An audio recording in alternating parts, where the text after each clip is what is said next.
இன்றே டவுன்லோட் செய்து உங்கள் ஃபேவரட் ஷோக்களை என்ஜாய் பண்ணுங்க. ஆமா, என்ன திடீர்னு பார்ட்டிலாம் வைக்கிற? என்ன விஷயம்? நான் தான் உன்கிட்ட போன்ல சொன்னேனே, ஒரு பார்ட்டி அம்மன் சிலை கேட்டாங்கன்னு. நீ தான் இல்லையான்னு சொல்லிட்ட. நான் வேற ஒருத்தங்கிட்ட இருந்து சிலையை வாங்கி அந்த பார்ட்டிக்கு கொடுத்துட்டேன்.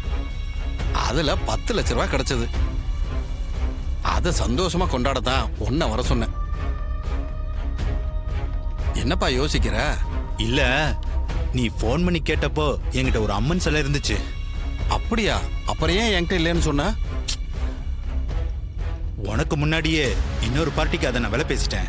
அதனாலதான் உனக்கு கொடுக்க முடியாம போச்சு. இப்ப அந்த சிலை உன்கிட்ட தானே இருக்கு? ஆமா, என்கிட்ட தான் இருக்கு.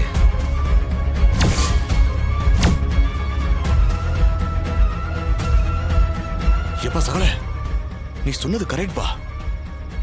நம்ம அம்மன் சிலை இந்த குருமூர்த்தி கிட்ட தான் இருக்கு. அத இன்ஸ்பெக்டர் கிட்டயும் மறைச்சிட்டான். பரஞ்சோதி போன் பண்ணி கேட்டான் பாரு, அப்பயே அதை மறைச்சிட்டான். இப்பதான் பையன் உண்மையை ஒத்துட்டு இருக்கான். வேற என்ன சொல்றான்னு கேட்போம்.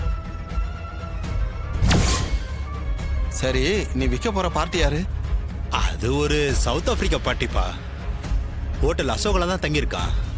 நாளைக்கு காலையில 7 மணிக்கு வரேன்னு சொல்லியிருக்கான். அப்போ பணத்தை வாங்கிட்டு சிலையை வித்துற வேண்டியதுதான்.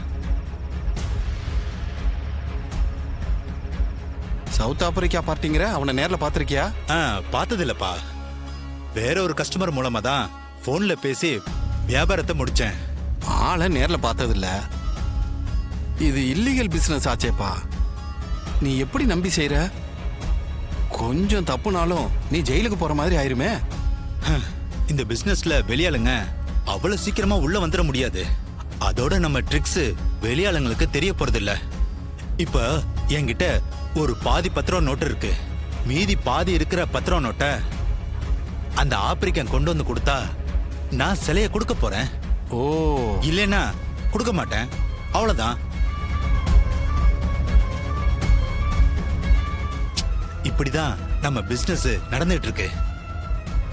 ஏன் போதையில எல்லாமே உனக்கு மறந்து போச்சா?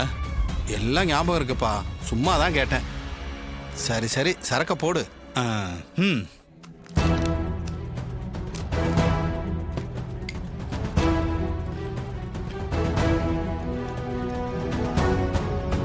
ஏப்பா, அப்ப சிலை நாளைக்கு தான் கை மாற போகுதா?